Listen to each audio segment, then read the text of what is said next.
நீலகிரி தொகுதியில் பதிவான மின்னணு வாக்குப்பெட்டி எந்திரங்கள் உள்ள குன்னூரில் சிசிடிவி கேமராவின் காட்சிகளை ஒளிபரப்பும் திரையில் கோளாறு ஏற்பட்டதால் அரசியல் கட்சி முகவர்கள் அதிர்ச்சியடைந்தனர்.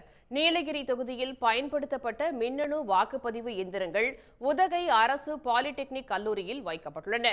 கல்லூரியை சுற்றிலும் 163 சிசிடிவி கேமராக்கள் பொருத்தப்பட்டு 24 மணி நேரமும் காவல்துறை கட்டுப்பாட்டு மையம் அமைக்கப்பட்டு தொடர்ந்து கண்காணிக்கப்பட்டு வருகிறது. இந்த நிலையில் நேற்று மாலை அரசியல் கட்சி முகவர்கள் அமரும் அறையில் கண்காணிப்பு கேமரா பதிவுகளை காணக்கூடிய திரையில் கோளாறு ஏற்பட்டது. தொழில்நுட்ப கோளாறு காரணமாக சிசிடிவி காட்சிகளை காண முடியாததால் அரசியல் கட்சி முகவர்கள் அதிர்ச்சியடைந்தனர். பின்னர் தொழில்நுட்ப வல்லுநர்கள் வரவழைக்கப்பட்டு சரி செய்யும் பணி மேற்கொள்ளப்பட்டு சரி செய்யப்பட்டது.